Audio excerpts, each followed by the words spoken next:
Committee. Second. So we have a motion and a second for the approval of Section 7, Cultural and Recreation. Any other comments concerning that section? Okay, none being seen. All those in favor? Aye. Opposed? Abstained? I Motion abstain passes. because I'm a member of the Public Library. Okay, thank you very much, Councilor Psychowski. Moving on, Councilor Hagan. I'll move on to Section 8 of the budget. This is debt and interest. It's our payment of our short and long-term indebtedness. I believe this is an overall decrease of $51,000, or about 3.2% of the budget. Just because of the recent vote on the high school, I would just like to note that this does include paying off some indebtedness for the design, but obviously the new school is not yet being carried because there's been no authorization for the borrowing. I don't know if it's for myself or you to make a motion to ask for the public's input. I can make anyone, the mayor or the city, mayor, would you like to comment? Just to reiterate what I did explain to the Finance Committee, and just to do it for the public. Also included in this budget is some reductions in the existing debt exclusions because of a couple of activities that the city has done over the last year. The first is that we refinanced the debt for the public safety complex. And you recall that saved about $280,000 or thereabouts. A portion of that savings is related to debt-excluded debt. And so we're returning a portion of that savings to the taxpayers in a reduction of the excluded debt in the budget. The second was the high school project, the first phase. As you may recall, the voters authorized and City Council granted the authority to borrow $1.2 million for two school projects. That was a high school and an elementary school. In the course of doing the high school project, that amount was split. $700,000 was dedicated to the high school project. An authorization of $500,000 remains for the elementary school project once we get to that. That $700,000 proved to be more than we needed once we got the grant from MSBA, and so we are beginning to return about $320,000 that will be excess, $160,000 in this budget and the remainder in the 12 budget. So it's offsetting a significant amount of the money that we borrowed, and so that money is not going to come as additional taxes to the taxpayers. Thank you. Anyone else? Okay. I'm saying, Councilor Hagan. That said, I'd like to make this in form of a motion.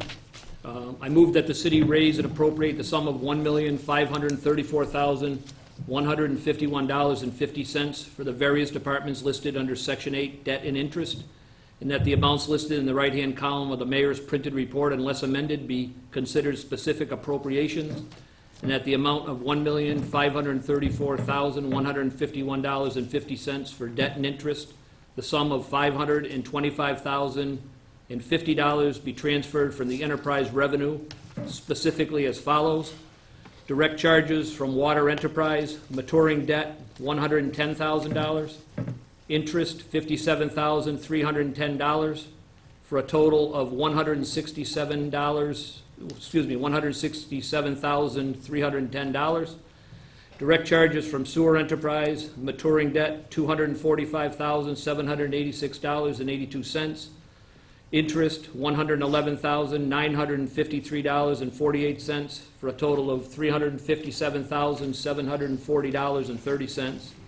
And that the sum of $71,623.20 be transferred from the enterprise retained earnings funds, specifically as follows: maturing debt, $63,676.20, interest, $7,947, for a total of $71,623.20, and that the sum of $53,900 be transferred from the Community Preservation Fund number 0292979, and the sum of $172,561 to pay from debt exclusion offset accounts as recommended by the mayor and finance subcommittee. Second. Okay, we have a motion and a second for the acceptance of Section 8, Debt and Interest. Any additional comments from councilors? None being seen. All those in favor? Aye. Opposed? Abstained? Motion passes. I'd like to move on to Section 9, which is employee benefits. This is a slight increase from last year's budget of approximately $125,775, which would be about 1.9%, and is primarily the result of a higher cost of employee retirements, insurance, and unemployment benefits. This section includes the indirect costs of public employment and the payment of property and casualty insurance and reserve for unforeseen expenses. Okay, anyone, the city auditor, the mayor, or anyone from the public would like to comment on section 9? Not being seen, Just Councilor. one quick comment. I would like to point out to the council's president the note down the bottom where you see that this is funded in part by $200,000 from our stabilization fund. Great. Thank you. Councilor Hagan? Being no other comments, I'll put this in the form of a motion. I move that the city raise and appropriate the sum of $6,595,469 for the various departments listed under Section 9 Employee Benefits, and that the amounts listed in the right-hand column of the mayor's printed report, unless amended, be considered specific appropriations, and that the amount of $6,595,469 for employee benefits and the sum of $658,349.16 be transferred from the enterprise reserve specifically as follows. Charges for water enterprise, contributory retirement, $98,754. Workers' compensation, $12,008. Medicare contribution, $5,249.22. Chapter 32B insurance, $71,638.20. Liability insurance, $10,449.91. The total being $198,099.33. Charges for sewer enterprise, contributory retirement, $187,982. Workers' compensation, $18,012. Medicare contributions, $12,044.51. Chapter 32B insurance, $159,358.44, and liability insurance, $82,852.88. The total being $460,249.83, and that the sum of $200,000 be appropriated from stabilization fund number 84 as recommended by the mayor and the finance subcommittee. Okay, so we have a motion and a second for the approval of Section 9, Employee Benefits. Any additional comments from the councilors, discussion? None being seen. All those in favor? Aye. Opposed, abstained, motion passes. Moving on to Section 10, Community Preservation. I believe this section of the budget has been added in 2010 to comply with state law on the Community Preservation Act, and it allocates $150,000 for the 3 different set-aside accounts and $4,500 for committee and administrative purposes. I don't know if the mayor has any Mayor, comments since on this why is it a was new moved part to- of the budget, I don't know if you'd be willing just to speak. I think we actually started in 2009, but this is an attempt to try to get the portions that need to be set aside from CPA into a budget cycle. We hope that as time goes by, we'll be able to do more of the CPA transfers as a part of the budget process and less as a part of supplemental transfers as we move into the new year. We will be submitting to you another transfer amount later in this calendar year, in next fiscal year, to fully offset all of the CPA funds that were collected into, if not projects, at least into a retained fund so that they are not inadvertently counted as available revenues for other purposes in the budget. And so as we continue to try to solidify the housekeeping with the CPA committee, we're hoping that more and more will be able to be included in the budget process so that there's less of a need to do it outside. Thank you. Okay, is there anyone else from the public or who would like to speak concerning the CPA portion of the budget? Being seen, Councilor Hagan. Being no other comments, I'll make this in the form of a motion. I move that the Section 10 Community Preservation, I move that the city raise and appropriate the sum of $154,500 for Section 10 Community Preservation, and that the amounts listed in the right-hand column of the mayor's printed report, unless amended, be considered specific appropriations, and that the sum of $154,500 to be paid from the Community Preservation Fund number 0292979 as recommended by the mayor and the Finance Subcommittee. Okay, we have a motion and a second for acceptance of Section 10, Community Preservation, and FY 2011 budget. Although, any additional comments, Councilor Cobb? Just want to state this is as an aside, because I know we're going to move on rather quickly. There are two more sections in this budget, Section 11, Section 12. Section 12 is a summary that all councils received earlier. That basically forms a lot of information, what we consider the meat of the budget, when we begin to analyze this. So I just want to bring that to your attention for review if you have the leisure time to do so. Thank you. Exactly. Okay, any additional comments? None being seen. All those in favor? Aye. Opposed, abstained, motion passes. Move to the public hearing to close. Second. Okay, so a motion and a second for the closure of the public hearings. All those in favor? Aye. Opposed, abstained, motion passes.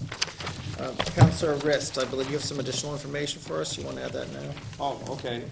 Just wanted to, when we discussed the appointment and we voted 4-3 in favor of the appointment, I mentioned Rule 8, and it jogged my memory, and we had adopted Rule 8 that there would be a mandatory automatic reconsideration of any vote that did not have the majority of 5 for passage. That reconsideration would have to take place at the next regularly scheduled meeting.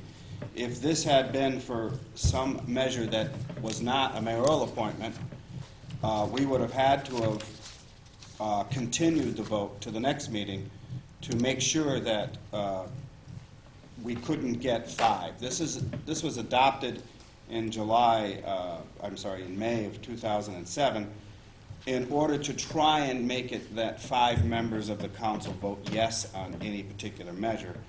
But given that this is a mayoral appointment, it's moot anyway. Our next regularly scheduled meeting is in July, so it has to pass. But I wanted to point that out because we've been dealing with this actually in the charter review in trying to make it that when this council acts, 5 members have to at least vote yes. And this rule makes it possible for an under 5 vote to be at least reconsidered. So I wanted to bring that forward just in case anybody read the rule. Okay, thank you. I mean, I guess there's always the option to call a special meeting, but I certainly Actually, you don't. can't because it says regularly scheduled Oh, meeting. regularly And scheduled. because There you go. that says that, you can't do that anyway. Okay. Well, I wouldn't have done that anyway. So, moving on, I believe we're on ordinance. Councilor Shattunoff. Thank you, Mr. President. The ordinance subcommittee will continue its public hearing tomorrow night at 6 p.m. at 50 Payson in Conference Room 1 to continue going over Section 10.0 signs. And on 6/8, there's going to be a joint public hearing with the Planning Board and Ordinance Subcommittee at 50 Payson Ave to take up the citizens petition to delete condition for drive-in, drive-through restaurant and highway business zone. Also, the Ordinance Subcommittee will be taking up we have 2 public hearings that are continued to that same time, which is 8.155A, the parking requirement, and also the highway business boundaries. So we'll continue our public hearings after we're through with the planning board on the 8th. And also, what I'd like to do, if in anticipation of a decision from the planning board regarding this citizens petition in the highway business zone, I'd like to schedule a public hearing for July 7th at 6:15 p.m.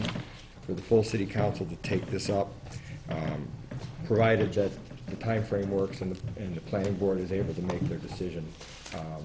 If they're not able to act to do that, I would ask to reschedule at that time. Yeah, or continue, as you Right. said, right. Okay, so that's a motion, then That's a motion, motion. okay. We have a motion, a second to set a public hearing for the petition to delete the condition for drive-through restaurants in the highway business zone, 7/17, 6:15 p.m. All those in favor? Aye. Opposed, abstained, motion passes. Thank you, Mr. President. That concludes my report. Counselor Shetenoff, did you want to ask for an extension on 8.155A? We're going to be meeting on the 8th, and I believe that we're going to have our deliberation finished. And there has, I didn't realize, I was under the impression that I didn't need the extension if we were taking action on it. May I ask? Counselor Riss? Have the public hearings been scheduled for those two items that we received from the planning board today, 8155A and? That's a continuation scheduled for the 8th of June with the ordinance subcommittee. We're continuing ours on the 8th of June. But you're not bringing it to the full council for a public hearing? Correct. Well, then you should. You want me to get an ask for extension? continuation, yeah. Okay, I'll ask for 30 days. Okay, we have a motion for 30-day continuation on section 8.155A. Is there a second? Second. Okay, we have a motion, a second for 30-day extension on section 8.145A. All those in favor? Aye. Opposed, abstained, motion passes. 30-day extension. Is that the completion of your report, Counselor Shetenoff? Yes. Thank you Thank very you. much. Property, Counselor Cobb. No report. Okay, thank you very much. Charter review, Counselor Rist. The Charter Review Committee will meet once this month. It's currently scheduled for June 24th, as there are a lot of vacations or absences, so we're going to try and hold a meeting. We're almost done reviewing the full charter, and we should have a full report to the council by the fall, because we're only going to meet once a month in the summer to try and finalize our final recommendations to the full council. Okay. Thank you. Thank you very much for your work. No old business or pending, and new business, Counselor Cobb. Thank you. I have before me for a first reading a supplemental appropriation request for fiscal year 2010. It's dated May 26, 2010. Request is hereby made for approval of the following appropriation. The amount requested is $99,000. This has the auditor's approval signature on it. To be appropriated from the CPA Housing Fund, the full amount of $99,000. To be appropriated to the CPA Affordable Housing Improvement Expense, the full amount of $99,000. The amounts requested will be used for the following purpose: to fund an affordable housing rehabilitation program outside the city's CDBG target area. That said, what I'd like to do is just make a motion to move this to finance for review and consideration. Second. Okay, we have a motion and a second to move the supplemental appropriation request of $99,000 from the CPA Housing Fund to the CPA Affordable Housing Improvement Expense. All those in favor? Aye. Opposed, abstained, motion passes. Thank you, Mr. President. The next item I have before me again for a first reading is a supplemental appropriation request for fiscal year 2010, dated May 26, 2010. Request is hereby made for approval of the following appropriation. The amount requested is $200,000. This has the auditor's approval signature on it. To be appropriated from the CPA Housing Fund, the full amount of $200,000. To be appropriated to the CPA Affordable Housing Development Expense, the full amount of $200,000. The amounts requested will be used for the following purpose: to provide funding for long-term affordable housing at 69 Parsons Street.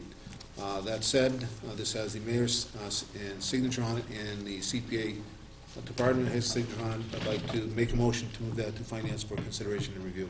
Second. Okay, we have a motion and a second for supplemental appropriation of the $200,000 from the CPA Housing Fund to the CPA Affordable Housing Development Expense Fund. All those in favor? Aye. Opposed? Motion passes. Okay, okay, thank you very much. I believe that's the rest of our meeting for tonight. Can I have a motion for adjournment? moved. Okay, we have a motion, a second for adjournment. All those in favor? Aye. Opposed? See you in July.